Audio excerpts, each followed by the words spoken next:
اعوذ باللہ من الشیطان الرجیم بسم اللہ الرحمن الرحیم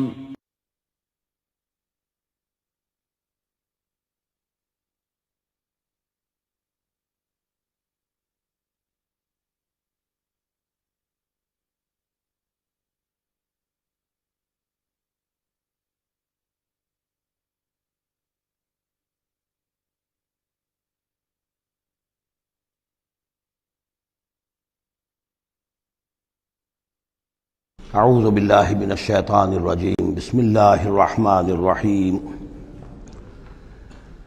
قل لا اقول لکم عندی خزائن اللہ ولا اعلم الغیب ولا اقول لکم انی ملک ان اتبع الا ما یوحی الی قل هل یستوی الاعمی والبصیر افلا تتفکرون صدق اللہ العظیم۔ اے نبی ان سے کہہ دیجئے میں تم سے یہ نہیں کہتا کہ میرے اختیار میں ہیں اللہ کے خزانے، تم مجھ سے کہتے ہو یہ دکھاؤ یہ دکھاؤ یہ دکھاؤ، میں نے کب دعویٰ کیا ہے کہ میرا اختیار ہے؟ کسی شخص سے مطالبہ کیا جانا چاہیے اس کے دعوے کے مطابق۔ میں نے الوہیت میں داخل ہونے کا کب دعویٰ کیا؟ میں نے تو دعویٰ کیا ہے کہ میں اللہ کا ایک بندہ ہوں، عام انسان ہوں، بشر ہوں، مجھ پر وحی آئی ہے، مجھے مامور کیا گیا ہے کہ تمہیں متنبہ کر دوں، وہ کام میں کر رہا ہوں۔ لا اقول لکم عندی خزائن اللہ، میں تو نہیں کہتا کہ میرے پاس کوئی اللہ کے خزانے ہیں، میرے اختیار میں ہیں۔ ولا اعلم الغیب، نہ میں نے یہ دعویٰ کیا ہے کہ غیب کا علم مجھے حاصل ہے۔ ولا اقول لکم انی ملک، نہ میں نے تم سے کبھی یہ کہا ہے یا کہتا ہوں کہ میں فرشتہ ہوں۔ ان اتبع الا ما یوحی الی، میں تو بس اتباع کر رہا ہوں اس شے کی کہ جو مجھے طرف وحی کی جا رہی ہے۔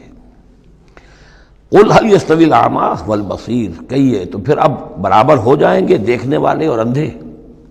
افلا تتفکرون، تو کیا تم تفکر نہیں کرتے، غور و فکر سے کام نہیں لیتے؟ وانذر بہ، اب پھر یہاں بہ پر زور دے رہا ہوں میں۔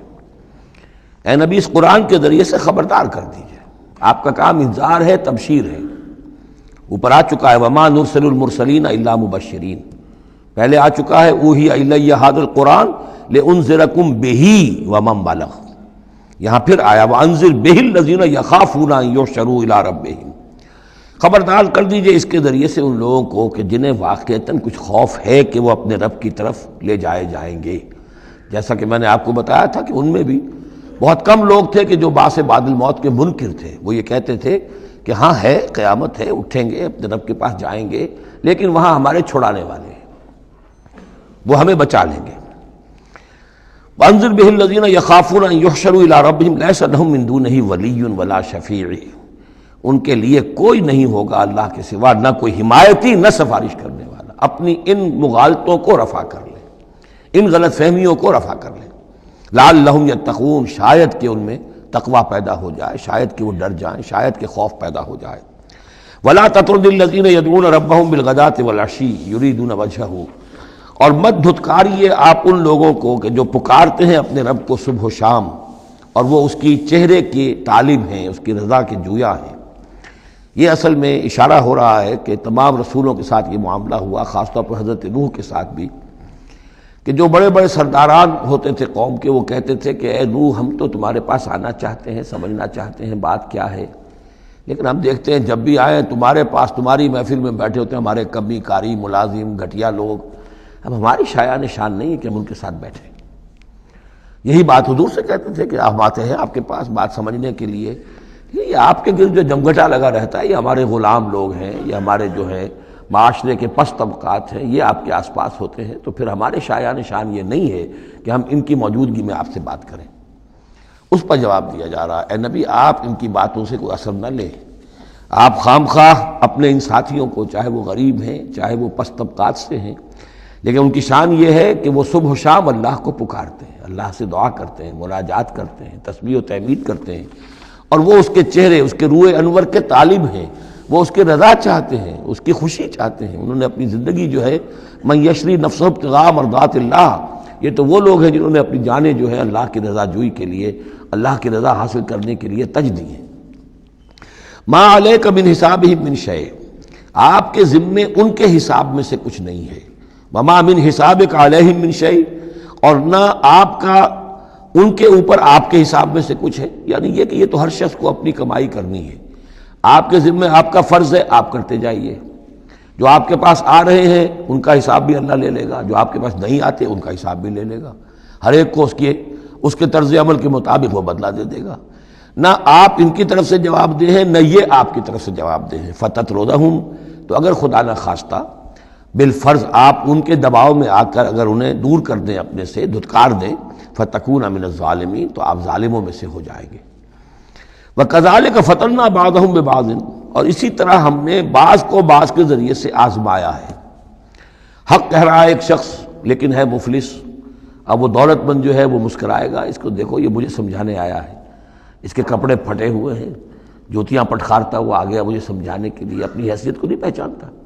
حالانکہ دیکھنا یہ چاہیے کہ جو بات وہ کہہ رہا ہے صحیح ہے یا غلط۔ اس طرح ہم آزمائش کر دیتے ہیں لوگوں کے لیے، وَكَذَلِكَ فَتَنَّا بَعْضَهُمْ بِبَعْضٍ، اسی طرح ہم آزماتے ہیں بعض کو بعض کے ذریعے سے، لِيَقُولُوا، تاکہ وہ کہیں أَهَٰؤُلَاءِ مَنَّ اللَّهُ عَلَيْهِم مِّن بَيْنِنَا، کیا یہ وہ لوگ ہیں جن پر اللہ کا خاص انعام و احسان ہوا ہے ہم میں سے؟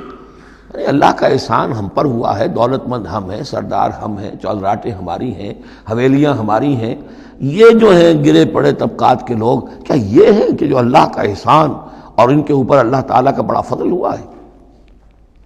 یہ کہا کرتے تھے مکے کے لوگ بھی کہ اگر قرآن اللہ نے بھیجنا ہی تھا، کتاب نازل کرنی تھی، نبوت دینی تھی، تو کوئی رجل من القریتین عظیم، یہ جو دو شہر ہیں مکہ اور طائف، بڑے بڑے چودھری ہیں، سرمایہ دار ہیں، بڑے لوگ ہیں، سردار ہیں، ان میں سے کسی کے پاس بھیجتا۔ مکے کا یتیم جس کے پاس کوئی دولت نہیں، بچپن مفلسی میں گزرا ہے، سخت مشقت کے اندر جو ہے جوانی کا دور گزرا ہے، جس کے پاس کچھ بھی نہیں، کوئی عہدہ نہیں، کوئی منصب نہیں، قریش کا کوئی عہدہ حضور کے پاس نہیں تھا، کوئی منصب نہیں تھا، کوئی آپ کے پاس سرمایہ نہیں تھا، آپ تو پیدا ہی ہوئے ہیں یتیم۔ تو اس اعتبار سے کیا یہی رہ گیا تھا اللہ کے لیے؟ معاذ اللہ ثم معاذ اللہ۔ لِيَقُولُوا أَهَٰؤُلَاءِ مَنَّ اللَّهُ عَلَيْهِم مِّن بَيْنِنَا أَلَيْسَ اللَّهُ بِأَعْلَمَ بِالشَّاكِرِينَ، تو کیا اللہ تعالیٰ زیادہ واقف نہیں ہے ان سے کہ جو واقعتاً اس کا شکر کرنے والے ہیں؟ ایک اور جگہ آئے گا کہ اللہ تعالیٰ وَاللَّهُ أَعْلَمُ حَيْثُ يَجْعَلُ رِسَالَتَهُ، اللہ بہتر جانتا ہے کہ کہاں اسے اپنی رسالت کا منصب کس کو دینا چاہیے، کس میں اس کی صلاحیت ہے۔ جیسے طالوت کے بارے میں لوگوں نے کہہ دیا تھا کہ اس کے لیے کیسے ہو سکتی ہے سرداری، جبکہ ہمارے پاس دولت ہے، اس کے پاس دولت نہیں۔ لم یؤت سعۃ من المال، تو کہا گیا تھا اسے جسم اور علم کے اندر اللہ نے بسطہ یعنی کشادگی عطا فرمائی ہے۔ وَإِذَا جَاءَكَ الَّذِينَ يُؤْمِنُونَ بِآيَاتِنَا، اور اے نبی اس کے برعکس یہ لوگ جو چاہتے ہیں کہ آپ دھتکار دیں ان کو، اس کے برعکس آپ کی روش کیا ہونی چاہیے ان غرباء اور فقراء کے لیے؟ وَإِذَا جَاءَكَ الَّذِينَ يُؤْمِنُونَ بِآيَاتِنَا، جب آپ کے پاس آئیں وہ لوگ جو ہماری آیات پر ایمان رکھتے ہیں، فَقُلْ سَلَامٌ عَلَيْكُمْ، تو آپ ان کو سلام کہا کیجئے اور ان کو ایک خوشخبری دیا کیجئے، کتب ربکم علی نفسہ الرحمہ، تمہارے رب نے اپنے اوپر رحمت کو لازم کر لیا ہے، اور تمہارے لیے خاص رحمت کا مظہر کیا ہے؟ انہ من عمل منکم سوءا بجہالۃ، کہ تم میں سے کوئی بھی اگر کسی وقت کوئی برے کام کا ارتکاب کر بیٹھے، جذبات میں آ کر، ناواقفیت سے، جہالت میں، ثم تاب من بعدہ، پھر اگر وہ فوراً توبہ کر لے گا، وہ اصلح اور اصلاح کر لے گا، فانہ غفور الرحیم، تو اللہ تعالیٰ غفور الرحیم ہے۔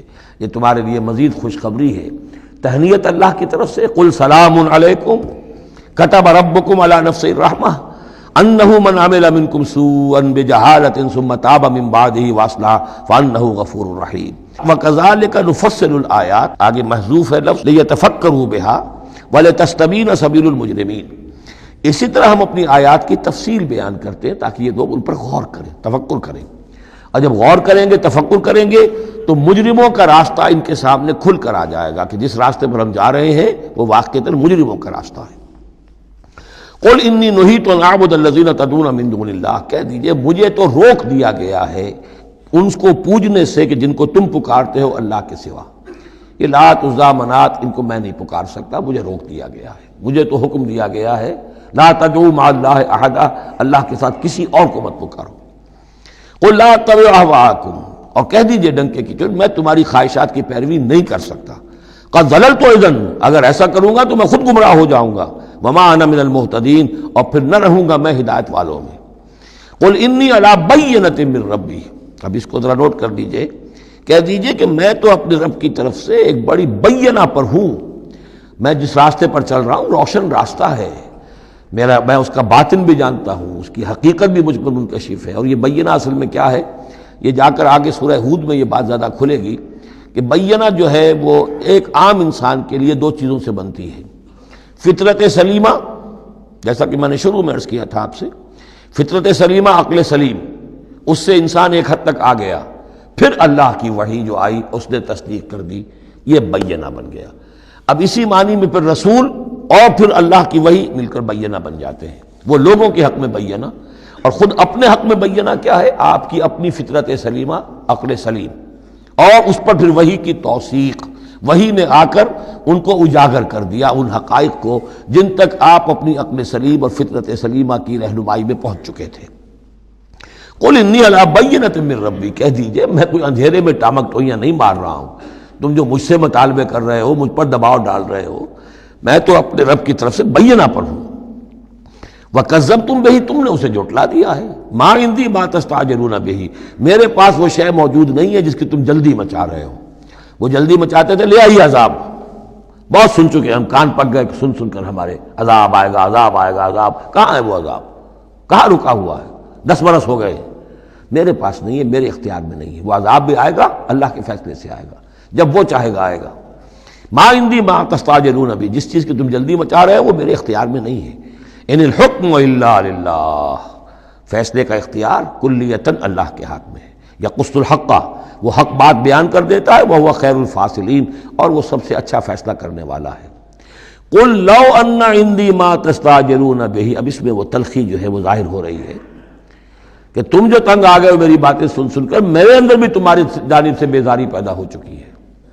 قل لو ان عندی ما تستعجلون بہ، کہہ دیجئے اگر میرے ہاتھ میں ہوتا، میرے اختیار میں ہوتا، میرے پاس ہوتا جس کی تم جلدی مچا رہے ہو، لقضی الامر بینی و بینکم، تو میرے اور تمہارے مابین کبھی کا فیصلہ طے ہو چکا ہوتا، میں تمہیں ابھی مزید مہلت نہ دیتا۔ تم اگر تمہارے کان پک گئے تو میں بھی تنگ آ چکا ہوں، میرے بھی اب جو ہے صبر کا پیمانہ جو ہے وہ ایک حد کو پہنچ چکا ہے۔ لقضی الامر بینی و بینکم، میرے اور تمہارے مابین کبھی کا فیصلہ چکا دیا گیا ہوتا۔ واللہ عالم بالظالمین، اللہ خوب واقف ہے ظالموں سے۔ وَعِندَهُ مَفَاتِحُ الْغَیب، اسی کے پاس ہے خزانے غیب کے۔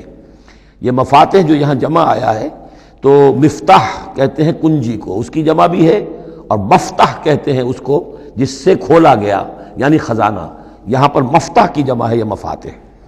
وَعِندَهُ مَفَاتِحُ الْغَیب، اسی کے پاس غیب کے سارے خزانے ہیں، لا يعلمها الا هو، کوئی جانتا ہی نہیں ان کو سوائے اس کے۔ وَيَعْلَمُ مَا فِي الْبَرِّ وَالْبَحْرِ، اور وہ تو جانتا ہے جو کچھ خشکی میں ہے اور جو کچھ سمندر میں ہے۔ وَمَا تَسْقُطُ مِنْ وَرَقَةٍ إِلَّا يَعْلَمُهَا، اور نہیں گرتا کوئی ایک پتا بھی کسی درخت سے مگر اللہ کے علم میں ہوتا ہے۔ وَلَا حَبَّةٍ فِي ظُلُمَاتِ الْأَرْضِ وَلَا رَطْبٍ وَلَا يَابِسٍ، نہیں گرتا کوئی دانہ نہ زمین کی تاریکیوں میں، وہ دانہ گھستا ہے زمین کے اندر بیج کی شکل میں، ولا رطبن، نہ کوئی ہری چیز تر و تازہ، ولا یابس، نہ سوکھی چیز، الا فی کتاب مبین، ایک کتاب مبین میں سب کی سب موجود ہے۔ یہ کتاب مبین اللہ کا علم قدیم ہے، اللہ کا علم قدیم جس میں کہ ہر شے موجود ہے، ما کان و ما یکون، آن واحد کی طرح۔ وَهُوَ الَّذِي يَتَوَفَّاكُم بِاللَّيْلِ، اب یہ لفظ یہاں پر آ گیا ہے، وہ جو قادیانیوں کے ساری خباثت کا توڑ جو ہے، وہ جو میں نے وضاحت آپ کو بیان کی تھی کہ وفا یوفی یتوفا، اب یہاں آ گیا وَهُوَ الَّذِي يَتَوَفَّاكُم بِاللَّيْلِ، وہی ہے جو تمہیں وفات دیتا ہے رات کے وقت۔ کیا وفات دیتا ہے؟ کیا انسان مر جاتا؟ نہیں، جان تو رہتی ہے، شعور نہیں رہتا۔ میں نے کہا تھا 3 چیزیں ہیں، جسم ہے، جان ہے، جان میں شعور ہے۔ بڑا پیارا ایک شعر ہے فارسی کا، جان نہاں در جسم او در جان نہاں، جسم کے اندر تو پنہا ہے جان، جان میں وہ پنہا ہے۔ 3 چیزیں ہو گئیں، یہاں اس شعر میں وہ سے مراد کچھ اور ہے، اس وقت میں اس پر نہیں جاؤں گا، لیکن 3 چیزیں سمجھ لیجئے۔ جان نہاں در جسم، جسم کے اندر جان پنہا ہے، او در جان نہاں، وہ جان میں نہاں ہے، اے نہاں اندر نہاں اے جانے جان۔ یہ پھر کسی اور جگہ پر پڑھیں گے اس شعر کو انشاءاللہ۔ اب سمجھ لیجئے، ایک جسم ہے، جسم میں جان ہے، جان میں شعور ہے، اصل شے تو شعور ہے، لہذا نیند میں صرف شعور لے گئے موت ہوئی تو شعور بھی لے گئے، جان بھی لے گئے، اور عیسیٰ کو لے گئے، شعور بھی لے گئے، جان بھی لے گئے، جسم بھی لے گئے۔ تو توفع جو ہے کل کا کل پورے طور پر ہوا ہے حضرت عیسیٰ علیہ السلام کا۔ ہمارا توفع توفی جو ہوتا ہے وہ تو ادھورا ہوتا ہے، جسم یہیں رہ جاتا ہے، جان اور شعور چلا جاتے ہیں، اور نیند میں شعور چلا گیا۔ وَهُوَ الَّذِي يَتَوَفَّاكُم بِاللَّيْلِ وَيَعْلَمُ مَا جَرَحْتُم بِالنَّهَارِ، وہی ہے جو تمہیں وفات دے دیتا ہے، قبضے میں لے لیتا ہے، یتوفاکم رات کے وقت، اور وہ جانتا ہے جو کچھ کہ تم کرتے ہو دن کے وقت۔ ثم یبعثکم فیہ، پھر وہ دوبارہ اگلی صبح کو پھر تمہیں اٹھا دے گا، لیقضی اجل مسمی، تاکہ وہ تمہاری جو مہلت ہے وہ پوری ہو جائے۔ یعنی روزانہ ایک طرح سے ہم موت کی آغوش میں چلے جاتے ہیں۔ آدھی موت تو ہے، نیند کسے کہتے ہیں؟ آدھی موت ہے۔ یہی وجہ ہے کہ جو دعا ہے صبح کو اٹھنے کے وقت کی، جو مسنون دعا ہے، الحمدللہ الذی احیانی بعدما اماتنی والیہ النشور، کل شکر اور کل حمد اور کل تعریف اس اللہ کے لیے ہے جس نے مجھے دوبارہ زندہ کیا اس کے بعد کہ مجھ پر موت وارد کر دی تھی۔ نیند جو ہے وہ موت کی بہن ہے، اور اسی طرح اٹھنا ہے اللہ کی طرف۔ یہ بڑا ایک عجیب نکتہ ہے، اس کو ذہن میں اس کو اپریشیٹ کیجئے۔ جو شخص صبح آنکھ کھلتے ہی جس کی زبان پر یہ الفاظ آتے ہوں، الحمدللہ الذی احیانی بعدما اماتنی والیہ النشور، قیامت کے دن جب وہ اٹھے گا اس کی زبان پر یہی ترانہ خود بخود آ جائے گا، اس وقت ہوگا وہ 100% درست۔ الحمدللہ الذی احیانی بعدما اماتنی والیہ النشور، کیونکہ عادت پڑی ہے، ہمیشہ کہا ہے، جیسے ہی شعور آیا الحمدللہ الذی احیانی بعدما اماتنی والیہ النشور، تو یہ وہ ترانہ جو ہے جو کہ باعث بعد الموت کے وقت ہماری زبان پر ہوگا، اس کا ریہرسل ہے جو آپ روزانہ کریں گے اگر یہ عادت پختہ کر لیں۔ وَهُوَ الَّذِي يَتَوَفَّاكُم بِاللَّيْلِ وَيَعْلَمُ مَا جَرَحْتُم بِالنَّهَارِ ثُمَّ يَبْعَثُكُم فِيهِ لِيُقْضَىٰ أَجَلٌ مُّسَمًّى ثُمَّ إِلَيْهِ مَرْجِعُكُم، پھر اسی کی طرف تم سب کا لوٹنا ہے۔ ثُمَّ يُنَبِّئُكُم بِمَا كُنتُمْ تَعْمَلُونَ، پھر وہ تمہیں جتلا دے گا جو کچھ کہ تم کرتے رہے تھے۔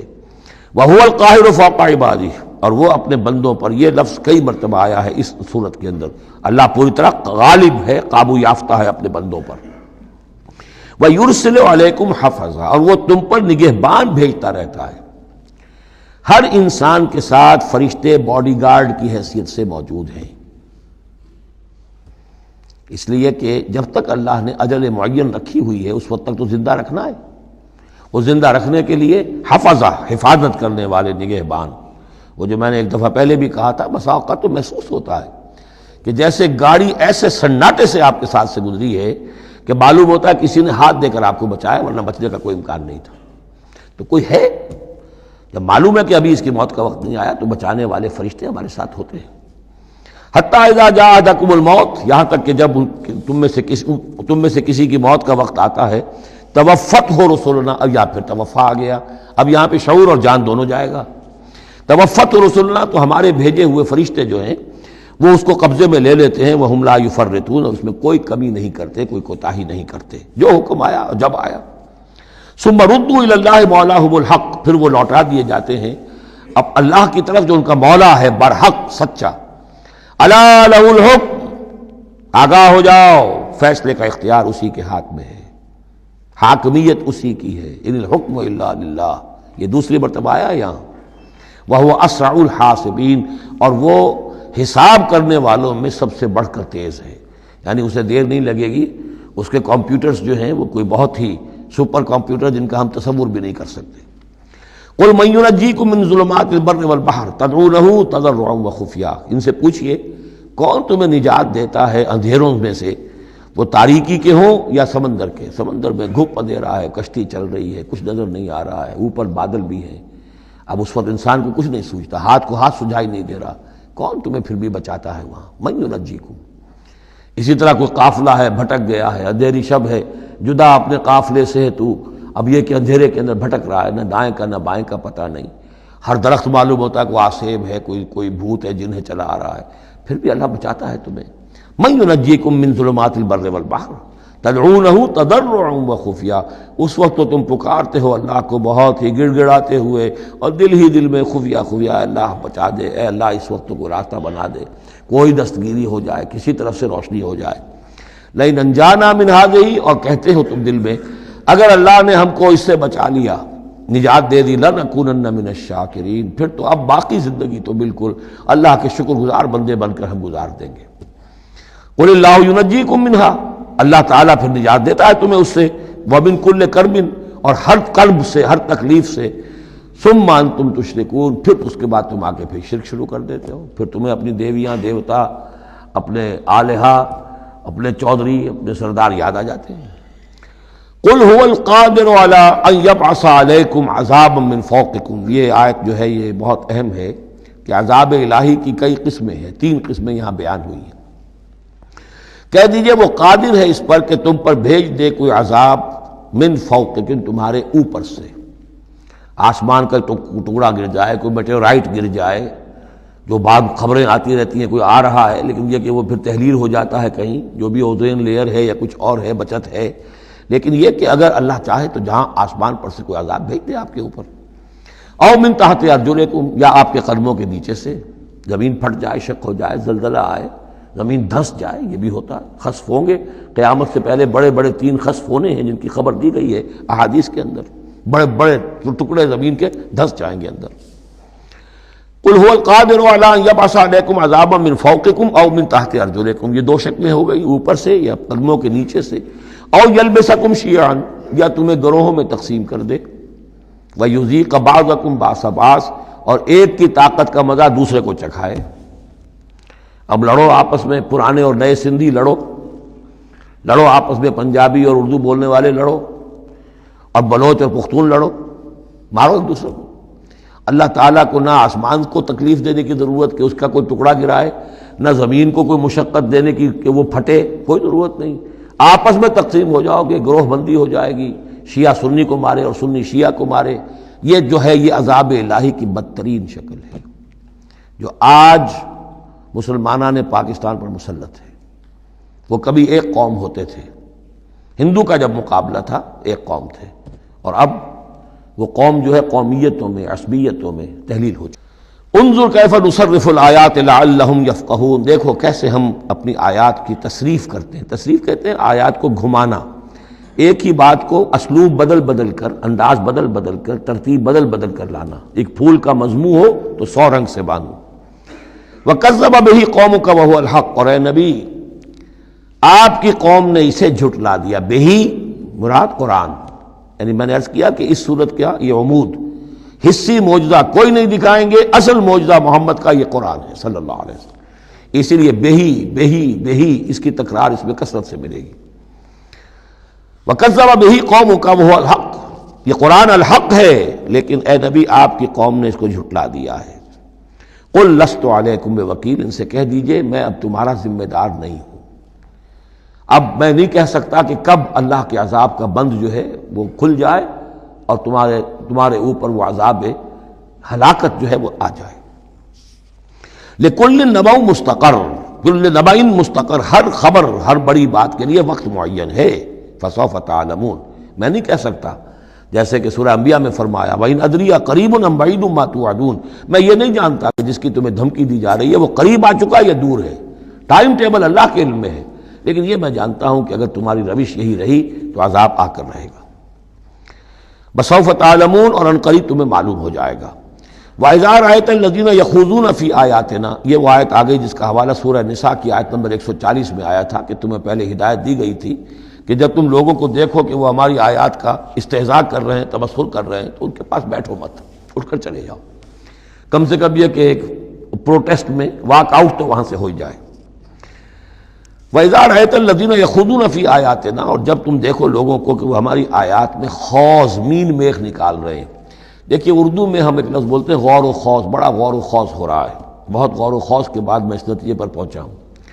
یہ دونوں لفظ جو عربی زبان کے بہت قریب کے ہیں، غور کے معنی، غور اچھے معنی میں آتا ہے، اور خوض برے معنی میں آتا ہے۔ صحیح چھان پھٹک کرنا اور غور کرنا، اس کے ما لہو ما علیہ، فار کیا ہے، اگینسٹ کیا ہے، یہ مثبت انداز میں یہ ہے غور۔ خوض ہے مین میخ نکالنا، اس کے اندر جو ہے بال کی کھال خام خواہ کو اتارنا، یہ کوشش ہے، یہ خوض ہے۔ وَإِذَا رَأَيْتَ الَّذِينَ يَخُوضُونَ فِي آيَاتِنَا، جبکہ وہ ہماری آیات میں اس طریقے کا معاملہ کر رہے ہوں، تو جب تم دیکھو فاعرض عنہم، تو ان سے کنارہ کرو، حتی یخوضوا فی حدیث غیرہ، یہاں تک کہ پھر وہ کسی اور بات میں لگ جائیں، کسی اور مذاق میں، ٹھٹے میں، پھر تم ان کے پاس جا سکتے ہو۔ وَإِمَّا يُنْسِيَنَّكَ الشَّيْطَانُ فَلَا تَقْعُدْ بَعْدَ الذِّكْرَىٰ، اور اگر تمہیں شیطان بھلا دے، تم بیٹھے ہوئے تھے وہاں، گفتگو شروع ہوئی، کچھ دیر تک تمہیں احساس نہیں ہوا کہ یہ تم اس کام میں لگ گئے ہیں، تو تمہیں یاد نہیں آیا، لیکن فَلَا تَقْعُدْ بَعْدَ الذِّكْرَىٰ، جب یاد آ جائے تو مت بیٹھو ان کے ساتھ، مع القوم الظالمین، ان ظالموں کے ساتھ، پھر وہاں سے واک آؤٹ کرو احتجاجاً، اور پھر یہ البتہ منتظر رہو، چونکہ دعوت و تبلیغ کے لیے پھر تمہیں آنا ہے۔ تو قالوا سلاما، علیحدہ بھی ہو تو وہ لٹ مار کے نہ ہو، بلکہ یہ کہ اٹھو وہاں سے تو بڑی خوبصورتی کے ساتھ۔ وما علی الذین یتقون من حسابہم من شیء، اور یقیناً جو لوگ اللہ کی تقوی کی روش اختیار کرتے ہیں ان پر ان کے حساب کی کوئی ذمہ داری نہیں ہے، ولکن ذکریٰ لعلہم یتقون، لیکن یہ یاد دہانی ہے تاکہ وہ تقوی اختیار کریں۔ وذر الذین اتخذوا دینہم لعبا ولہوا، اور چھوڑو ان کو، دفع کرو، نظر انداز کرو، ان سے آپ نظر پھیر لو کہ جنہوں نے اپنے دین کو کھیل اور کود بنا لیا ہے، کھیل، ہنسی مذاق، ٹھٹا۔ بہت سے لوگ اب بھی مل جائیں گے آپ کو دین کے معاملے میں کبھی سنجیدہ ہوتے ہی نہیں، دین کی بات اگر شروع ہوگی تو وہ اسے استہزاء میں، تمسخر میں، ٹٹ بٹس میں، انیکڈوٹس میں، یہ واقعات یوں ہو گیا تھا، یہ ایسا تھا، اس میں اس کو جو ہے وہ بالکل ختم کر دیں گے۔ وَذَرِ الَّذِينَ اتَّخَذُوا دِينَهُمْ لَعِبًا وَلَهْوًا وَغَرَّتْهُمُ الْحَيَاةُ الدُّنْيَا، اور ان کو تو اصل میں دھوکے میں مبتلا کر دیا ہے دنیا کی زندگی نے، ساری توجہات ادھر ہیں، بھاگ دوڑ اس کے لیے ہے، زیادہ سے زیادہ کمانا ہے، مال جمع کرنا ہے، حلال سے ہو حرام سے ہو، ساز و سامان کی فکر پڑی ہوئی ہے۔ وَذَكِّرْ بِهِ، اب پھر بہی کو نوٹ کیجئے، تذکیر کیجئے، اس کے قرآن کے ذریعے سے تذکیر کیجئے، جیسے کہ سورہ قاف کی آخری آیت ہے فَذَكِّرْ بِالْقُرْآنِ مَنْ يَخَافُ وَعِيدٍ، قرآن کے ذریعے سے تذکیر کیجئے اس شخص کو کہ جس کے اندر کچھ خوف ہے اللہ کے وعدے کا اور اللہ کی وعید کا۔ تو یہاں بھی آیا کہ آپ ان کو چھوڑیے، وَذَكِّرْ بِهِ أَن تُبْصَرَ نَفْسٌ بِمَا كَسَبَتْ، اس قرآن کے ذریعے سے انہیں تذکیر کرائیے، یاد دہانی کرائیے کہ مبادا کوئی شخص گرفتار ہو جائے اپنے کرتوتوں کے عوض، وہ وقت نہ آ جائے کہ تم اپنی رنگ رلیوں اور کرتوتوں کے عوض رہن رکھے جاؤ، گرفتار ہو جاؤ۔ لیس لہا من دون اللہ ولی ولا شفیع، پھر اس کے لیے اللہ کے سوا کوئی نہیں ہوگا، یا اللہ کے مقابلے میں اللہ سے بچانے والا کوئی نہیں ہوگا، نہ کوئی ولی اور نہ شفیع۔ دیکھیے دوسری مرتبہ کیٹیگوریکل ڈینائل شفیع کی آیت الکرسی کے ضمن میں میں عرض کر چکا ہوں، بیشتر مقامات پر قرآن مجید میں کیٹیگوریکل ڈینائل ہے، کوئی شفاعت نہیں۔ البتہ ہے ایک شفاعت کا، ایک شفاعت حقہ کی ایک حیثیت ہے، اس کو سمجھنے کی ضرورت ہے، اس کی شرائط ہے، اس کی لیمٹس ہیں۔ اگر ان شرائط اور لیمٹ سے آزاد کر دیں گے تو پھر یہ ہے کہ وہ شفاعت کا جو تصور ہے ایمان بالآخرت کی نفی کر دے گا، پھر کوئی فائدہ ہی نہیں، ڈر کائے گا۔ جب چھڑوانے والے ہیں جو چاہو کرو، جو بھی کچھ ہے، لیکن تیرے محبوب کی امت میں ہے، شرابی ہیں، زانی ہیں، بدماش ہیں، چور ہیں، ڈاکو ہیں، حرام خور ہیں، غبن کرتے ہیں، جو بھی کچھ ہے، لیکن تیرے محبوب کی امت میں ہے، تو اگر تو اسی پر کوئی معاملہ طے ہونا ہے تو خام خواہ کاہے کو آدمی ہاتھ روکے، بابر بعیش کوش کے عالم دوبارہ نیست، پھر تو جو عیش کر سکتے ہو کرو، جہاں آج پڑتا ہے کیوں روکتے ہو؟ تو سیدھی سیدھی بات ہے۔ لیس لہا من دون اللہ ولی ولا شفیع وان تعدل کل عدل، یہ وہی عدل آ گیا، اور اگر فدیہ دینا چاہیں کل کا کل فدیہ، لا یؤخذ منہا، نہیں قبول کیا جائے گا۔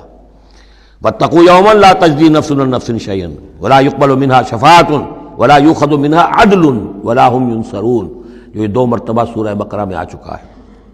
اولئک الذین ابسلوا بما کسبوا، یہ لوگ تو اب گرفتار ہو چکے ہیں اپنی کرتوتوں کے عوض، اب یہ رہن ہے۔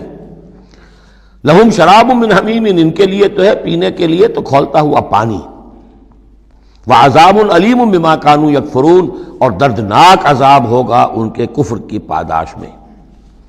قل اندعو من دون اللہ ما لا ینفعنا ولا یضرنا، اے نبی ان سے کہیے کیا ہم پکاریں اللہ کو چھوڑ کر ان چیزوں کو جو نہ ہمیں نفع پہنچا سکتی ہے نہ نقصان؟ یہ بت کیا نفع پہنچائیں گے تمہیں، کیا نقصان پہنچائیں گے؟ خود اپنی حفاظت کر نہیں سکتے، اپنی مکھیاں اڑا نہیں سکتے، ان کو پکارتے ہو، ان کے سامنے سجدے کرتے ہو، ان کو متھے ٹیکتے ہو۔ اندعو من دون اللہ ما لا ینفعنا ولا یضرنا، خیر بت کی بات تو ہو گئی بہت ہی واضح، باقی بھی اس کائنات کے اندر کوئی کسی کے لیے نہ خیر کے پر قدرت رکھتا ہے نہ شر پر، الا باللہ۔ لا حول ولا قوت الا باللہ. یہ یقین ہو جائے تب توحید مکمل ہوگی. پھر کس کے سامنے آدمی سر جھکائے خامخواہ؟ کس کے آگے اپنی عزت نفس پیش کرے، اس کا دھیلا کرے؟ کسی کے ہاتھ میں اختیار ہے ہی نہیں. لا حول ولا قوت الا باللہ. حدیث میں آیا ہے، حضرت عبداللہ ابن عباس کو مخاطب کر کے کہا ہے کہ اے نوجوان، اس بات کو اچھی طرح جان لے، اگر تمام دنیا کے انسان مل کر چاہیں، اولکم و آخرکم و انسکم و جنکم، کہ تمہیں کوئی فائدہ پہنچا دیں، نہیں پہنچا سکتے جب تک کہ اللہ نہ چاہے. اور تمام انسان چاہے تمہیں کوئی نقصان پہنچا دیں، نہیں پہنچا سکتے جب تک اللہ نہ چاہے. تو پھر یک درگیر و محکم گیر پکارو اللہ کو. کسی اور کو پکارنے کا، کسی اور سے سوال کرنے کا، کسی اور سے ڈرنے کا، کسی اور سے التجائیں کرنے کا، کسی اور کا استغاثہ کرنے کا، دہائی دینے کا کیا فائدہ ہے؟ قُلْ أَنَدْعُو مِن دُونِ اللَّهِ مَا لَا يَنفَعُنَا وَلَا يَضُرُّنَا وَنُرَدُّ عَلَىٰ أَعْقَابِنَا، اور ہم جو ہے اپنی ایڑیوں کے بل لوٹا دیے جائیں بعد اذ ہدانا اللہ، جبکہ ہمیں تو اللہ نے ہدایت دے دی ہے. كَالَّذِي اسْتَهْوَتْهُ الشَّيَاطِينُ فِي الْأَرْضِ حیران، کیا اس طرح کے آدمی ہم بن جائیں کہ جن کو شیاطین نے، جنوں نے کسی جنگل میں بیابان میں اس کی مت مار دی ہو، راستہ بھلا دیا ہو، اب اسے کچھ نظر نہیں آ رہا. لہو اصحاب یدعونہ الی الہدی ائتنا، ہیں اس کے ساتھی جو اس کو پکار رہے ہیں کہ آؤ ہماری طرف، ہدایت کی طرف آؤ، ہمارے پاس آؤ. قل ان ھدی اللہ ھو الھدی، یہ نقشہ کھینچ دیا گیا ہے جماعتی زندگی کی کتنی برکت ہے. آپ اکیلے ہو، کہیں بھٹک گئے ہو، تو پھر یہ کہ آپ کے لیے سیدھے راستے پر آنا بہت مشکل ہو جائے گا. جماعتی زندگی ہے، ساتھی ہیں، جس کو کہا ہے سورہ توبہ میں کونوا مع الصادقین، معیت اختیار کرو، رہو ساتھ سچوں کے. کسی وقت ہوتا ہے انسان کو کوئی ایسی آزمائش پیش آ گئی ہے، اس کا دماغ چکرا گیا ہے، گھوم گیا ہے، نہیں سمجھ میں آ رہا، راستہ نہیں نکل رہا، مشکل بڑی آ گئی ہے. ایک طرف حرام ہے، لیکن یہ ہے کہ دباؤ کو بہت پڑ رہا ہے، گھر والوں کا پڑ رہا ہے، بچوں کا پڑ رہا ہے، بیوی کا پڑ رہا ہے، راستہ غلط ہے. اس میں یہ ہے کہ ایسے وقت میں بسا اوقات پھر اگر رفقا ہیں، ساتھی ہیں، آپ کے کامریڈس ہیں، آپ کے کولیگز ہیں، اس کے ساتھ وہ پکارتے ہیں، ساتھ ہاتھ جو ہے آپ کا تھام کر آپ کو سہارا دیتے ہیں. قل ان ھدی اللہ ھو الھدی، یقیناً ہدایت کہہ دیجئے اللہ ہی کی ہدایت اصل ہدایت ہے. وَأُمِرْنَا لِنُسْلِمَ لِرَبِّ الْعَالَمِينَ، اور ہمیں تو حکم یہ ہوا ہے کہ ہم تمام جہانوں کے پروردگار کی تابع داری اختیار کریں اور فرما برداری اختیار کریں. وَنَقِيمُ الصَّلَاةَ وَاتَّقُوهُ، اور یہ کہ نماز قائم کرو اور اس کا اللہ کا تقوی اختیار کرو. وَهُوَ الَّذِي إِلَيْهِ تُحْشَرُونَ، اور وہی ہے جس کی طرف کہ تمہیں جمع کر دیا جائے گا. وَهُوَ الَّذِي خَلَقَ السَّمَاوَاتِ وَالْأَرْضَ بِالْحَقِّ، اور وہی ہے جس نے آسمان اور زمین بنائے ہیں حق کے ساتھ. یہاں حق کے کیا معنی ہے؟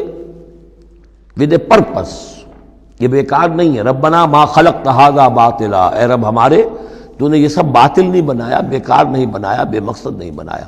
سورہ آل عمران کی آخری رکوع کی جو دعا ہے، بلکہ باطل کے مقابلے میں کیا؟ حق. وَهُوَ الَّذِي خَلَقَ السَّمَاوَاتِ وَالْأَرْضَ بِالْحَقِّ وَيَوْمَ يَقُولُ كُن فَيَكُونُ، اور جس دن وہ کہے گا ہو جا، وہ ہو جائے گا. کیا ہو جائے گا؟ جب وہ چاہے گا اس کائنات کو لپیٹ بھی دے گا. اسی نے بنایا ہے حق کے ساتھ، اور اسی کے حکم سے یہ لپٹ جائے گی. آگے چل کر آئے گا یوم نطوی السماء کطی السجل للکتب، جس دن کہ ہم تمام خلاؤں کو اور فضاؤں کو اور آسمانوں کو، ان سب کو ایسے لپیٹ دیں گے جیسے کہ تم کتابوں کا تومار لپیٹ لیتے ہو. والسماوات مطویات بیمینہ، تمام یہ خلا اور سما یہ سب اللہ کے داہنے ہاتھ میں لپٹے ہوئے ہوں گے. قولہ الحق، اس کا فرمانا ہی حق ہے. اس کا کیا معنی ہے؟ صرف اس کا کہہ دینا کن، بس، اس سے کسی اور شے کی ضرورت نہیں ہے. کوئی ذریعہ، کوئی میٹر، کوئی انرجی، کچھ نہیں. قولہ الحق، اس کا فرمانا ہی برحق ہے، اس کا کہہ دینا ہی برحق ہے. کن فیکون، یوم یقول کن فیکون قولہ الحق. وَلَهُ الْمُلْكُ یوم يُنفَخُ فِي الصُّورِ، اور اسی کے لیے ہوگی بادشاہی اس دن جس دن کے سور میں پھونکا جائے گا. اگرچہ حقیقت میں تو بادشاہی اب بھی اسی کی ہے، لیکن ابھی جھوٹے سچے بادشاہ بیٹھے ہوئے ہیں. یہ سب جو ہے یہ سب نسیہ منسیہ ہو جائیں گے. لمن الملک اليوم للہ الواحد القہار. معلوم یہ کہ اب بھی اگرچہ بادشاہی اسی کی حقیقت میں، لیکن یہ جھوٹے سچے ڈرامے والے خدا جو ہیں کچھ نہ کچھ بیٹھے نظر آتے ہیں بادشاہ۔ وَلَهُ الْمُلْكُ يَوْمَ يُنفَخُ فِي الصُّورِ، عالم الغیب، وہ تمام غیب کا جاننے والا، والشہادہ اور کھلی باتوں کا جاننے والا، وَهُوَ الْحَكِيمُ الْخَبِيرُ، اور وہ کمال حکمت والا اور ہر شے سے باخبر۔ وَإِذْ قَالَ إِبْرَاهِيمُ لِأَبِيهِ آزَرَ، اب اس میں آپ دیکھیں گے اس سورہ مبارکہ میں حضرت ابراہیم کا ذکر ہے اور پھر ان کی نسل کے بعض انبیاء کرام کا ذکر ہے۔ ایک گلدستہ تو ہم پڑھ آئے ہیں سورہ نساء کے آخر میں، وہاں 13 انبیاء اور رسل کے نام آئے تھے، یہاں اس سے ذرا بڑا گلدستہ آئے گا، یہاں پہ 17 انبیاء اور رسل کے نام آئیں گے، پھر حضرت ابراہیم علیہ السلام کا ذکر یہاں آیا ہے، اور جو جن رسولوں کی قوموں پر ہلاکت کے بارے میں قرآن میں صراحت کے ساتھ مذکور ہے، ان 6 کا ذکر جو ہے سورہ اعراف میں آئے گا۔ حضرت ابراہیم علیہ السلام کی قوم کا کیا حشر ہوا یہ صراحت کے ساتھ قرآن میں مذکور نہیں ہے، جو قوم نوح کے ساتھ، ہود کے ساتھ، قوم صالح کے ساتھ، قوم شعیب کے ساتھ ہوا، تو حضرت ابراہیم علیہ السلام کے معاملے کو علیحدہ نکال لیا ہے وہ سورہ انعام میں، اور باقی جو ہے نوح، ہود، صالح اور شعیب، لوط اور موسیٰ، ان کا ذکر جو ہے وہ آپ کو ملے گا سورہ اعراف میں، اس لیے کہ ان کا معاملہ ایام اللہ کا ہے۔ تو فذکرہم بایام اللہ، التذکیر بآلاء اللہ اس میں ہے، التذکیر بایام اللہ اس میں ہے، لہذا یہاں حضرت ابراہیم کا ذکر ہے۔ وَإِذْ قَالَ إِبْرَاهِيمُ لِأَبِيهِ آزَرَ أَتَتَّخِذُ أَصْنَامًا آلِهَةً، اور یاد کرو جب کہ کہا ابراہیم نے اپنے باپ آزر سے، کیا تم نے ان بتوں کو اپنا خدا بنا رکھا ہے؟ یہاں جو آزر کا لفظ خاص طور پر آیا ہے میرے نزدیک، یہ اصل میں تورات کی نفی کے لیے، تورات میں تارح نام لکھا گیا ہے، گویا اس کی تصحیح کے لیے، ورنہ یہاں کوئی خاص ضرورت نہیں تھی۔ وَإِذْ قَالَ إِبْرَاهِيمُ لِأَبِيهِ، یہ کافی تھا، لیکن نام اس لیے دیا گیا کہ تورات پڑھنے والوں کو مغالطہ ہوتا ہے، اور اسی مغالطے کو اہل تشیع نے اختیار کر لیا ہے۔ انہوں نے تورات میں جو نام دیا گیا ہے اسے حضرت ابراہیم کا باپ کہا ہے، اور حضرت یہ جو آزر تھا اس کو کہا ہے کہ یہ چچا تھا، اس کی خاص وجہ ہے وہ پھر کسی موقع پر بیان ہوگی، لیکن یہ کہ تورات کی اس غلطی کو اہل تشیع نے اختیار کیا، قرآن مجید نے اسی کی نفی کے لیے یہاں پر حضرت ابراہیم کے والد کا نام صراحتاً بتا دیا کہ آزر ہے۔ وَإِذْ قَالَ إِبْرَاهِيمُ لِأَبِيهِ آزَرَ، اور یاد کرو جب کہ کہا تھا ابراہیم نے اپنے باپ آزر سے أَتَتَّخِذُ أَصْنَامًا آلِهَةً، کیا آپ نے ان بتوں کو اپنا الہ بنایا ہوا ہے؟ انی اراک وقومک فی ضلال مبین، میرا تو خیال یہ ہے، میری رائے تو یہ ہے کہ آپ بھی اور آپ کی قوم بھی کھلی گمراہی میں مبتلا ہے۔ وَكَذَلِكَ نُرِي إِبْرَاهِيمَ مَلَكُوتَ السَّمَاوَاتِ وَالْأَرْضِ، اور اسی طرح ہم دکھانے لگے یا دکھاتے رہے ابراہیم کو آسمانوں اور زمین کے ملکوت۔ ملکوت سے مراد کیا ہے کہ اللہ تعالیٰ نے اس کائنات کا جو نظام قائم کیا، جسے میں کہتا ہوں کہ جو یونیورسل ایک گورنمنٹ ہے، اس کا ایک نظام ہے، اس کے کارندے ہیں، تو اس کے مشاہدہ اللہ تعالیٰ اپنے رسولوں کو کراتا ہے تاکہ ان کا یقین جو ہے وہ یقین اس درجے کا ہو جائے کہ جیسے کہ اپنی آنکھوں سے دیکھی ہوئی چیزیں، وَلَيَكُونَ مِنَ الْمُوقِنِينَ، اور تاکہ وہ پوری طرح یقین کرنے والوں میں سے ہو جائے، لیکن واو چونکہ یہاں آیا اس سے پہلے ہم محذوف مانیں گے تاکہ وہ اپنی قوم پر حجت قائم کر سکے اور پوری طرح یقین کرنے والوں میں سے ہو جائے۔ یہ جو آگے آ رہا ہے یہ در حقیقت حضرت ابراہیم علیہ السلام کی طرف سے اپنی قوم پر حجت کو اس طور سے پیش کیا گیا ہے۔ بعض حضرات کے نزدیک یہ ہے کہ یہ حضرت ابراہیم کا اپنا ذہنی ارتقاء ہے کہ واقعتاً انہوں نے سمجھا یہ ستارہ خدا ہے، پھر ڈوب گیا تو کہا کہ نہیں یہ تو ڈوب گیا، پھر چاند کو دیکھا تو چاند خدا ہے، پھر کہا نہیں یہ تو یہ بھی جو ہے غروب ہو گیا، پھر سورج کو کہا۔ تو یہ بات اصل میں بعض حضرات کی رائے ہے یہ، اور الفاظ سے کچھ متبادر بھی ہوتا ہے، لیکن یہ ہے کہ زیادہ صحیح رائے جس سے کہ آگے آ جائے گا وَتِلْكَ حُجَّتُنَا آتَيْنَاهَا إِبْرَاهِيمَ عَلَىٰ قَوْمِهِ، تو معلوم ہوتا ہے کہ یہ اصل میں حضرت ابراہیم علیہ السلام نے حجت قائم کرنے کے لیے یہ تدریج اختیار کی اپنی قوم کو سمجھانے کے لیے، اور حضرت ابراہیم علیہ السلام اللہ کے نبی تھے، اور نبی کوئی بھی زندگی کے کسی بھی مرحلے پر مشرک نہیں ہوتا، اس کی شریعت، اس کی سرشت اتنی خالص ہوتی ہے، صدیقین مشرک نہیں ہوتے، نبی تو ان سے بھی اونچے درجے کے ہیں، حضرت ابو بکر نے کبھی شرک نہیں کیا، حضرت عثمان نے کبھی شرک نہیں کیا، جو صدیقین ہیں صحابہ میں سے۔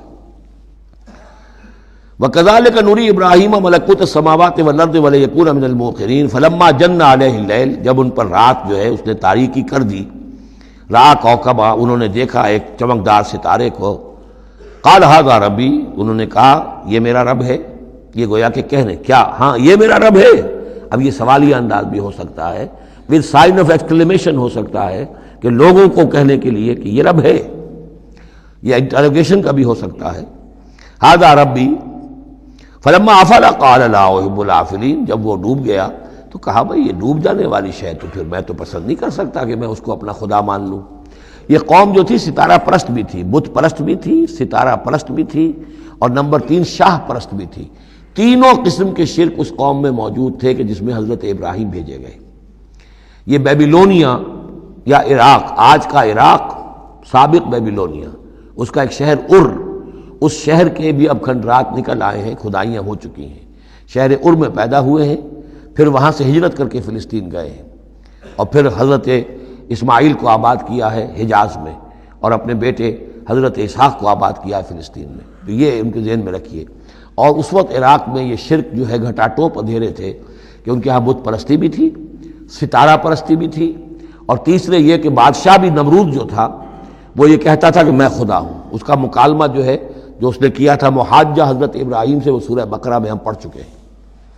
انا احیی و امید، میں بھی یہ اختیار رکھتا ہوں، جس کو چاہوں زندہ رکھوں، جس کو چاہوں مار دوں۔ فلما رأى القمر بازغا، جب انہوں نے دیکھا چاند چمکتا ہوا، قال ھذا ربی، کہا ہاں یہ معلوم ہوتا ہے کہ یہ ہے رب۔ فلما افل قال لئن لم يهدني ربی، جب وہ بھی ڈوب گیا، غائب ہو گیا، تو انہوں نے کہا کہ اگر میرے رب نے مجھے ہدایت نہ دی تو پھر میں تو قوم ضالین میں سے ہو جاؤں گا۔ گویا کہ ابھی یہ الفاظ ہیں کہ جن سے اشارہ ہوتا ہے کہ شاید ابھی ان کا اپنا ذہنی اور فکری ارتقاء ہو رہا ہے۔ میں نے کہا تھا کہ الفاظ سے متبادر ہوتا ہے، لیکن یہ کہ ان دونوں چیزوں کو، دونوں سائڈز کو ناپ تول کر جو رائے بنتی ہے وہ دوسری ہے۔ فلما رأى الشمس بازغة، جب دیکھا سورج بہت چمکدار، قال ھذا ربی ھذا اکبر، تو فرمایا ہاں یہ ہے رب، یہ سب سے بڑا ہے۔ فلما افلت، جب وہ بھی ڈوب گیا، قال یا قوم انی بریء مما تشرکون، انہوں نے کہا اے میری قوم کے لوگوں میں تو بری ہوں، اعلان برات کرتا ہوں ان سب سے جنہیں تم شریک ٹھہرا رہے ہو۔ انی وجہت وجہی للذی فطر السماوات والارض حنیفا، میں نے تو اپنا رخ کر لیا ہے، اپنا چہرہ جو ہے ادھر کر لیا ہے اس ہستی کی طرف جس نے آسمانوں اور زمین کو بنایا، یکسو ہو کر، وما انا من المشرکین، اور میں مشرکوں میں سے نہیں ہوں۔ وحاجہ قومہ، اب اس پر محاجہ کیا ان سے ان کی قوم نے، وہ حجت بازی شروع کر دی، یہ تم نے کیا کہہ دیا؟ سارے دیویوں کی نفی کر دی، سارے ستاروں کی نفی کر دی، ہر چیز کی نفی کر دی، اب تم پر مار پڑے گی فلاں دیوی کی اور فلاں ستارے کی نحوست جو ہے اس کا تم نے انکار کیا، اب تیار ہو جاؤ، اب تمہارے اوپر شامت آئے گی۔ قال تحاجونی فی اللہ وقد ہدان، انہوں نے فرمایا مجھ سے محاجہ کر رہے، حجت بازو کر رہے اللہ کے بارے میں، جبکہ اس نے تو مجھے ہدایت دے دی ہے، مجھے تو اللہ نے ہدایت دی ہے۔ ولا اخاف ما تشرکون بہ، اور مجھے کوئی خوف نہیں ان ہستیوں کا جنہیں تم شریک ٹھہرا رہے ہو، مجھے کوئی خوف نہیں۔ الا ان یشاء ربی شیئا، ہاں اللہ کو چاہے میرے ساتھ کہ کوئی تکلیف مجھے آ جائے، کوئی آزمائش آ جائے تو ٹھیک ہے، میرا رب ہے، لیکن مجھے کوئی کسی کا ڈر نہیں، نہ تمہارے کسی دیوی کا، نہ دیوتا کا، نہ کسی ستارے کی نحوست کا، اور نہ کسی اور کا۔ لا اخاف ما تشرکون بہ، تم جس کا مجھے ڈراوا دے رہے ہو مجھے ان میں سے کسی کا کوئی خوف نہیں۔ الا ان یشاء ربی شیئا، الا یہ کہ میرا رب میرے لیے کچھ چاہے جو چاہے۔ وسع ربی کل شیء علما، یقیناً میرا رب جو ہے وہ تو ہر شے کے علم کے اعتبار سے احاطہ کیے ہوئے ہے۔ افلا تتذکرون، تو کیا تم عقل سے کام نہیں لیتے، تم نہیں سوچتے، نصیحت اخذ نہیں کرتے؟ وکیف اخاف ما اشرکتم، میں کیسے ڈروں ان سے جنہیں تم نے شریک ٹھہرا رکھا ہے۔ ولا تخافون انکم اشرکتم باللہ، جبکہ تم نہیں ڈرتے کہ تم نے اللہ کے ساتھ شریک ٹھہرا دیے۔ ما لم ينزل به علیکم سلطانا، اور ان ہستیوں کو شریک ٹھہرا دیا ہے جن کے لیے کہ اللہ نے کوئی سلطان، کوئی سند نہیں اتاری۔ ہاں اللہ نے اپنی کتابوں میں کوئی سند اتاری ہوتی، عقل انسانی میں اس کی کوئی بنیاد ہوتی تو کوئی بات بھی ہوتی، نہ عقل میں، نہ فطرت میں، نہ کسی آسمانی کتاب میں کسی معبود کے لیے کوئی گنجائش کہیں ہے ہی نہیں۔ وَكَيْفَ أَخَافُ مَا أَشْرَكْتُمْ وَلَا تَخَافُونَ أَنَّكُمْ أَشْرَكْتُمْ بِاللَّهِ مَا لَمْ يُنَزِّلْ بِهِ عَلَيْكُمْ سُلْطَانًا فَأَيُّ الْفَرِيقَيْنِ أَحَقُّ بِالْأَمْنِ إِن كُنتُمْ تَعْلَمُونَ، تو اگر تم علم رکھتے ہو تو بتاؤ دونوں فریقین میں سے، یعنی ایک موحد ہے، ایک اللہ واحد پر ایمان رکھتا ہے، ساری قوت اس کے ہاتھ میں، سارا اقتدار اس کا ہے، ہر شے اس کے قبضہ قدرت میں، ایک وہ ہیں کہ جو اس کو ماننے کے ساتھ ساتھ کچھ اور چھوٹے دیوی دیوتا سینکڑوں جو ہیں وہ ان کو بھی مانتے ہیں۔ امن اور چین اور سکون کس کو میسر آئے گا؟ قلبی چین، روحانی اطمینان اور سکون۔ ای الفریقین احق بالامن، ان دونوں میں سے موحدین اور مشرکین میں سے امن، سکون، اطمینان، چین اور راحت کا کون زیادہ حقدار ہے؟ بتاؤ اگر تم جانتے ہو۔ اور اس کا جواب خود دیا، الذین آمنوا ولم یلبسوا ایمانہم بظلم، یقیناً وہ لوگ جو ایمان لائیں اور اپنے ایمان پر کسی طرح کے شرک کی آلودگی نہ ہونے دیں۔ یہاں لفظ ظلم آیا ہے، ظلم کسی چھوٹے گناہ کو بھی کہہ سکتے ہیں، اسی لیے اس پر صحابہ گھبرا گئے تھے کہ حضور کون شخص ہوگا کہ جس نے کبھی کوئی ظلم نہ کیا ہو، اور نہیں تو اپنے اوپر ظلم کرتا ہے آدمی، کسی پر ظلم کرتا ہے۔ تو اس کا تو مطلب ہے کوئی شخص بھی یہ جو مقام ہے جو یہاں بیان کیا جا رہا ہے اس کا جو سزاوار اور اس کا حقدار نہیں ہو سکتا۔ آپ نے فرمایا نہیں، یہاں ظلم سے مراد شرک ہے۔ پھر آپ نے سورہ لقمان کی آیت پڑھی، اس میں فرمایا کہ ان الشرک لظلم عظیم، وَإِذْ قَالَ لُقْمَانُ لِابْنِهِ يَا بُنَيَّ لَا تُشْرِكْ بِاللَّهِ إِنَّ الشِّرْكَ لَظُلْمٌ عَظِيمٌ۔ یہاں پر ظلم سے مراد شرک ہے، یعنی ایمان ایسا ہو کہ جو شرک کی ہر آلودگی سے پاک ہو۔ میں یہاں پھر تذکرہ کیے دیتا ہوں، شروع میں بھی عرض کیا تھا، شرک کسے کہتے ہیں، شرک کی قسمیں کون کون سی ہیں، کون کون سے بھیس بدل کر یہ شرک آتا ہے۔ باہر رنگے کے خواہی جامہ می پوش، من اندازے قدت را می شناسم، تم چاہے کسی بھی رنگ کا لباس پہن کے آ جاؤ، میں تمہیں تمہارے قد سے پہچان لوں گا۔ تو قد سے پہچاننا جو ہے شرک کا آسان نہیں ہے، بھیس بدلتا ہے یہ، اس کے لیے ضروری ہے۔ اور آج کے دور میں شرک کس کس شکل میں موجود ہے اس کا سمجھنا بہت اہم ہے۔ اس موضوع پر میرے 6 گھنٹے کے کیسٹس موجود ہیں۔ الذین آمنوا ولم یلبسوا ایمانہم بظلم، یقیناً وہ لوگ جو ایمان لائے اور جنہوں نے اپنے ایمان میں کسی بھی نوع کے شرک کی آمیزش نہ ہونے دی، اولئک لہم الامن وہم مہتدون، ان کے لیے ہے امن اور وہی ہوں گے راہیاب۔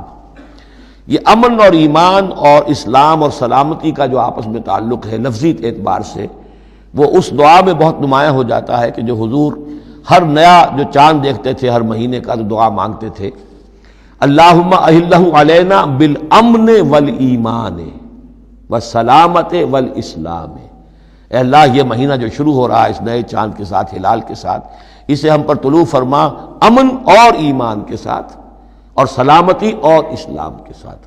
تو یہ بڑا گہرا ربط ہے ان الفاظ کے اندر۔ میرا چھوٹا سا کتابچہ ہے قرآن اور امن عالم، آج سے شاید کوئی میں سمجھتا ہوں کہ 30-32 سال پہلے کی تقریر تھی میری، لیکن وہ ان موضوعات پر میں سمجھتا ہوں کہ بہت مختصر لیکن بہت مفید ہے۔ فرمایا وَتِلْكَ حُجَّتُنَا آتَيْنَاهَا إِبْرَاهِيمَ عَلَىٰ قَوْمِهِ، اس کا میں حوالہ دے رہا تھا۔ یہ پوری سرگوشت بیان کر کے اب فرمایا یہ ہماری وہ حجت تھی جو ہم نے ابراہیم کو عطا کی اس کے قوم کے خلاف۔ یہ سارا محاجہ حضرت ابراہیم اپنی قوم سے کر رہے تھے۔ بظاہر اس کو توریہ کہتے ہیں، ایک ہوتا ہے جھوٹ بولنا، ایک ہوتا ہے توریہ۔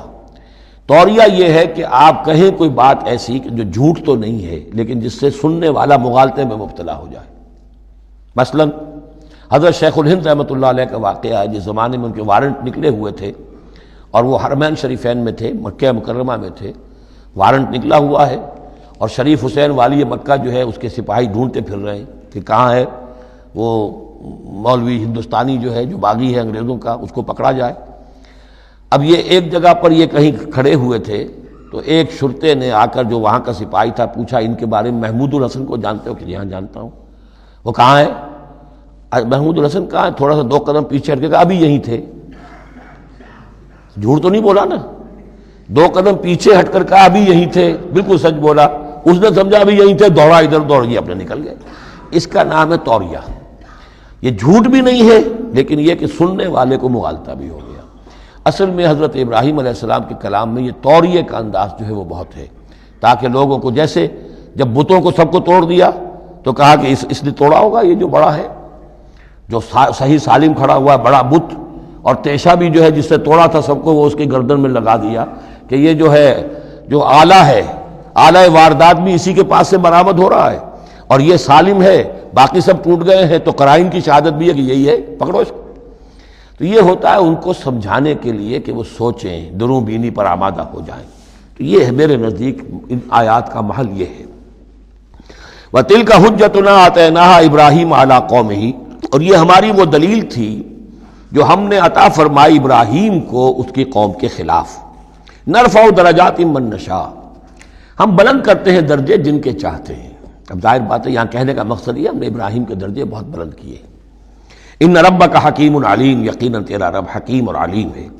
وَوَهَبْنَا لَهُ اسحاق وَيَعْقُوب، اب وہ گلدستہ شروع ہو رہا ہے، اور ہم نے اسے عطا فرمایا اسحاق جیسا بیٹا، یعقوب جیسا پوتا، کلن ہدینا، سب کو ہم نے ہدایت دی، وَنُوحًا ہدینا من قبل، اور نوح کو ہم نے ہدایت دی تھی ان سے بھی پہلے، ومن ذریتہ، اور ان کی اولاد میں سے، حضرت ابراہیم کی اولاد میں سے، داود و سلیمان و ایوب و یوسف و موسیٰ و ہارون، کیسے کیسے عظیم نبی ہم نے اٹھائے، داود جیسا بادشاہ، سلیمان جیسا بادشاہ، ایوب اور یوسف اور موسیٰ اور ہارون۔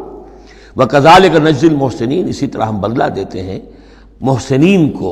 یہ لوگ ظاہر بات ہے کہ ایمان کی اس بلند ترین منزل پر فائز تھے جس کو ہم پڑھا ہے سورہ مائدہ میں کہ ثُمَّ اتَّقَوْا وَأَحْسَنُوا وَاللَّهُ يُحِبُّ الْمُحْسِنِينَ۔ وَزَكَرِيَّا وَيَحْيَا وَعِیسیٰ وَإِلیاس، مزید برآں زکریا جیسے نبی، یحییٰ جیسے نبی، عیسیٰ علیہ السلام، وإلیاس کل من الصالحین، یہ سب کے سب نیک بختوں میں سے تھے۔ وإسماعیل وَالْیسع وَیونس وَلوطا، اور اسماعیل اور الیسع اور یونس اور لوط، وَكُلًّا فَضَّلْنَا عَلَى الْعَالَمِینَ، سب کو ہم نے تمام جہان والوں پر فضیلت دی۔ وَمِنْ آبائِهِمْ، اور ان کے آباء و اجداد میں سے بھی، وذریاتہم، اور ان کی نسلوں میں سے بھی، واخوانہم، اور ان کے بھائیوں میں سے بھی، واجتبیناہم، ہم نے ان کو چن لیا، پسند کر لیا، سلیکٹ کر لیا، وہدیناہم الی صراط مستقیم، اور ہم نے ان کو ہدایت دی سیدھے راستے کی طرف۔ ذالک ھدی اللہ یہدی بہ من یشاء من عبادہ، یہ اللہ کی وہ ہدایت ہے جس کی وہ ہدایت بخشتا ہے جس کو چاہتا ہے اپنے بندوں میں سے۔ وَلَوْ أَشْرَكُوا، اور اگر بالفرض وہ بھی شرک کرتے، لَحَبِطَ عَنْهُمْ مَا كَانُوا يَعْمَلُونَ، ان کے بھی سارے اعمال حبط ہو جاتے۔ شرک اتنی بری شے ہے، اتنے اونچے اونچے مراتب، اتنے اعلیٰ اعلیٰ مقامات، اللہ کی محبوب شخصیتیں، اولو العزم پیغمبر اور یہ عظیم انبیاء، لیکن بالفرض یہ سمجھانے کے لیے، ظاہر بات ہے کوئی امکان نہیں تھا کہ وہ شرک کرتے، لیکن ہمیں سمجھانے کے لیے شرک وہ شے ہے، ان اللہ لا یغفر یشرک بہ ویغفر ما دون ذلک لمن یشاء ولو اشرکوا لحبط عنہم ما کانوا یعملون، اگر وہ شرک کرتے تو ان کے بھی تمام اعمال حبط ہو جاتے۔ اولئک الذین آتیناہم الکتاب والحکم والنبوۃ، یہ وہ لوگ ہیں جن کو ہم نے کتاب دی، اپنی حکمت اور شریعت سے نوازا، نبوت سے سرفراز فرمایا۔ وَإِن يَكْفُرْ بِهَا هَؤُلَاءِ، اور اگر کفران نعمت کریں یہ لوگ اس کی، یہ جو آیات اب اللہ تعالیٰ نے دی ہیں تمہیں اے محمد صلی اللہ علیہ وسلم، اگر یہ لوگ ان آیات کی اب ناشکری کر رہے ہیں، کفران نعمت کر رہے ہیں، اگر وہ ان سے فائدہ نہیں اٹھا رہے، ان کی روشنی سے اپنے دلوں کو منور نہیں کر رہے، فقد وکلنا بہا قوما لیسوا بہا بکافرین، تو ہم نے ایک اور قوم کو تیار کر رکھا اس کام کے لیے کہ وہ اس کی ناقدری نہیں کرے گی، یعنی یہ کہ مدینہ کے انصار انشاءاللہ اس کی قدر کریں گے۔ مکے کے یہ لوگ جو ہیں اگر ناقدری کر رہے ہیں محمد صلی اللہ علیہ وسلم، اور تمہاری باتیں جو ہیں اب تک 10-11 برس ہونے کو آ گئے ہیں، اس کے نتائج جو ہیں بڑے ہی کم سے کم یہ کہ مایوس کن نہیں تو دل شکن ضرور ہے۔ محمد جیسا مبلغ اور رسول اور داعی اور مربی اور مزکی اور معلم، اور 10-12 برس کی جد و جہد میں بمشکل 150 پونے 200 آدمی، پہلے 10 برس میں تو بمشکل 125 آدمی۔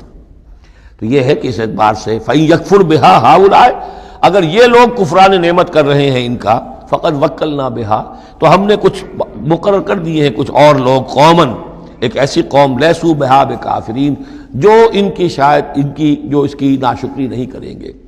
کچھ پتہ نہیں یہ ہماری جو دعوت رجوع القرآن ہے جو کہاں کہاں پھیل رہی ہے، تو یہ بہرحال یہ آیت بڑی اہم ہے اس اعتبار سے۔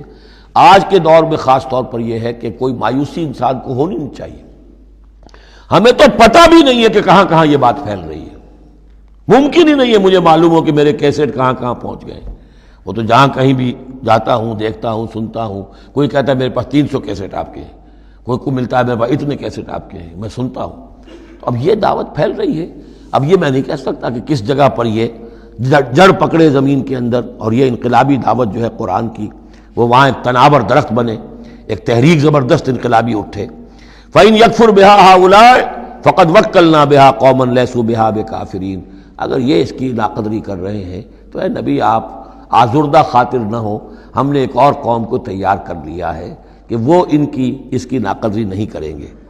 اولئک الذین ھدی اللہ فبہداہ مقتدہ، یہ وہ لوگ ہیں جن کو اللہ نے ہدایت دی تھی۔ یہ 17 نام جو اوپر ہم نے پڑھے ہیں، فرمایا کہ اللہ فرما رہا ہے ہم نے انہیں ہدایت دی تھی، فبہداہ مقتدہ، تو آپ بھی ان کی ہدایت کی پیروی کیجئے۔ یہ بہت اہم نقطہ ہے جو یہاں پر نوٹ کر لینے کا ہے کہ جو بھی سابقہ انبیاء کے معاملات کہیں آئیں اور ان کی نفی نہ آئے، وہ چیز گویا کہ ہم مسلمانوں کے لیے بھی وہ چیز جو ہے وہ اس قابل ہے کہ ہم اس کی اتباع کریں، اس کی پیروی کریں، اس کو مانیں۔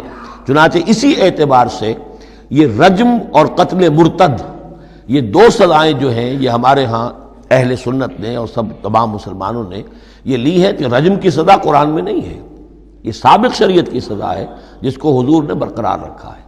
قتل مرتد کا ذکر بھی قرآن مجید میں نہیں ہے، یہ بھی سابق امت کے اندر سابق شریعت کی سزا ہے جس کو برقرار رکھا گیا ہے۔ جب تک کسی شے کی نفی نہ ہو جائے سابق جو بھی شریعت ہے اس وقت تک یہ ہے کہ وہ چیز بھی لاگو رہے گی۔ فرمایا اولئک الذین ھدی اللہ فبہداہ مقتدہ قل لا اسألکم علیہ اجرا، اور کہہ دیجئے کہ میں تم سے اس پر کسی اجر کا طالب نہیں ہوں، میں نے تم سے کوئی محنتانہ کبھی طلب نہیں کیا، تم سے کوئی معاوضہ نہیں مانگا۔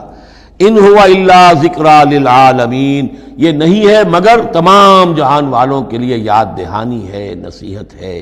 جو چاہے اس سے کسب فیض کرے، جو چاہے اس سے نور حاصل کرے، جو چاہے اس سے صحیح صراط مستقیم تک کی رہنمائی اخذ کر لے، یہ تو اللہ تعالیٰ کی طرف سے ایک صدقہ جاریہ ہے۔ ان ہوا الا ذکریٰ للعالمین، یاد دہانی اور نصیحت ہے تمام جہان والوں کے لیے۔ بارک اللہ لی ولکم فی القرآن العظیم ونفعنی وإیاکم بالآیات والذکر الحکیم۔